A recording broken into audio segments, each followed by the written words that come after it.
In the rolling hills of Montecito, California, where Prince Harry and Meghan Markle once envisioned building a glittering empire of independence and influence, the fairy tale appears to be hitting a rather rocky financial patch, with reports of mounting pressures, unpaid favors, and a lifestyle that may finally be catching up with them in ways that few could have predicted.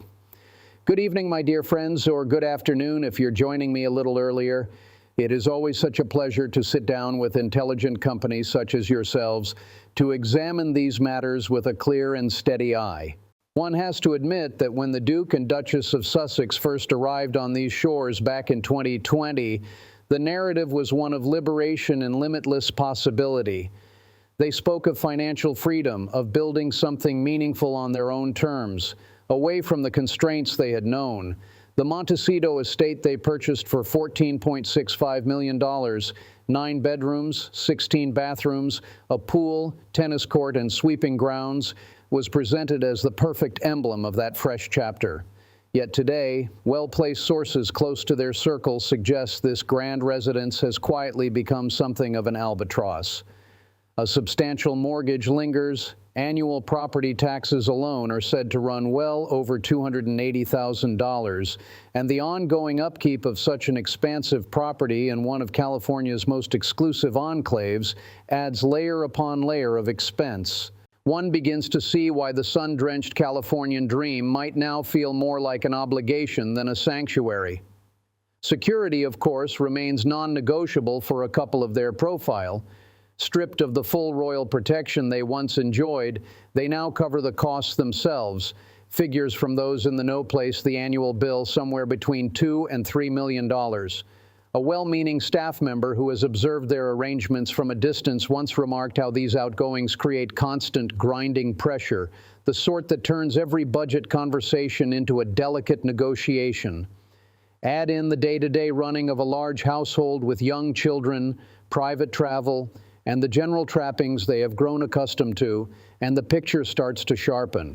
Their philanthropic vehicle, Archewell, has not escaped the strain. Financial filings that emerged for 2024 revealed a sobering imbalance. Revenue hovering around $2.1 million, while expenses reached $5.1 million. The resulting deficit prompted a restructuring late last year, with several staff members departing as the operation was slimmed down and rebranded. A source within the inner circle described it as a necessary tightening of belts, yet it does leave one wondering about the long-term viability of their vision when the accounts refuse to balance favorably. This was meant to be the engine of their global impact. Instead, it appears to be running on a rather leaner tank than anticipated. Meghan's personal venture, the As Ever lifestyle brand, with its carefully curated jams, honeys, teas, and associated products, launched in 2025 amid considerable anticipation. Early drops sold out swiftly, fueled by novelty and publicity, but reports now speak of substantial unsold inventory sitting in warehouses. Some estimates, following a brief website glitch earlier this year, placed the retail value of remaining stock at over $20 million. As the couple retained full personal control and funding, that excess represents a direct liability, with storage costs ticking up daily and sales momentum proving harder to sustain than hoped. A source behind closed doors in the business community has noted the challenge of shifting such volume without eroding the premium positioning they work to establish.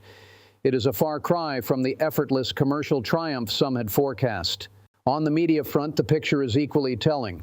The original Netflix partnership, announced with great fanfare and reported figures in the region of $100 million, reached its natural conclusion in 2025 and was quietly scaled back to a first-look arrangement.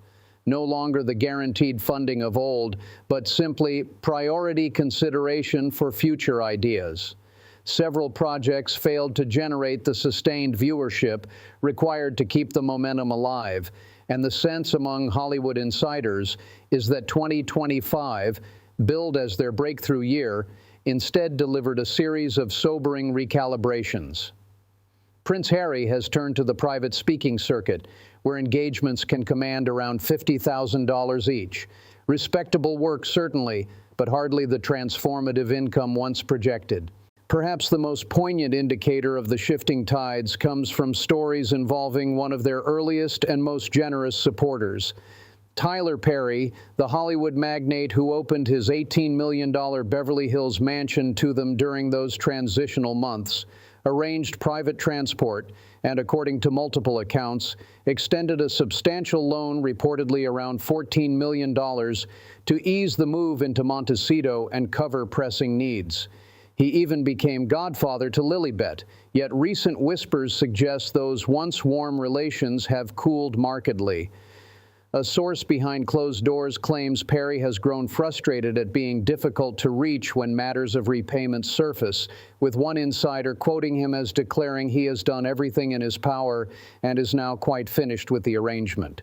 Whether every detail holds precisely true, and spokespeople have firmly pushed back on such suggestions, the narrative itself speaks volumes about how the circle of reliable support appears to be contracting under financial strain.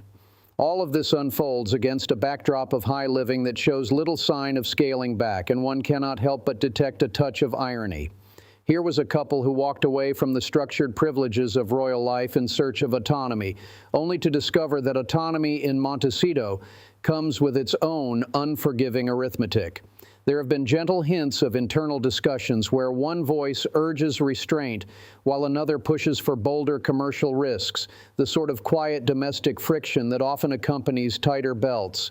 A longtime family acquaintance familiar with their world has suggested that money, or the lack of ready liquidity, has become an increasingly frequent topic behind those beautifully appointed doors.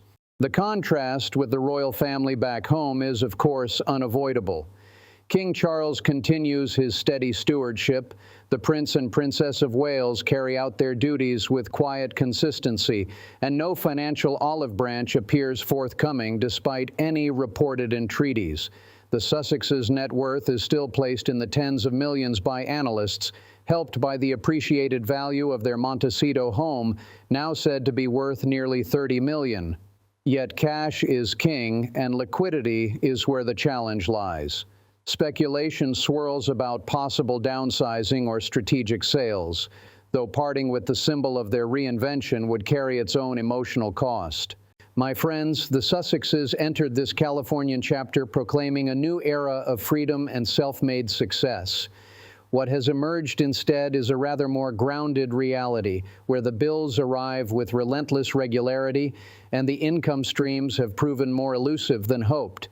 It is a story that carries more than a hint of cautionary tale about the difference between royal adjacency and genuine sustained market appeal in a fiercely competitive world. One wonders whether this financial reckoning might yet prompt a reassessment, perhaps even a softening of old positions, though only time will tell. I would be most interested to hear your own thoughts on how they might navigate these choppy waters ahead. Do share your considered views in the comments. Your insights always enrich the conversation. Thank you for spending this time with me. Until our next chat, do take care and keep that discerning eye on the stories that continue to unfold. Good day to you all. Day 2.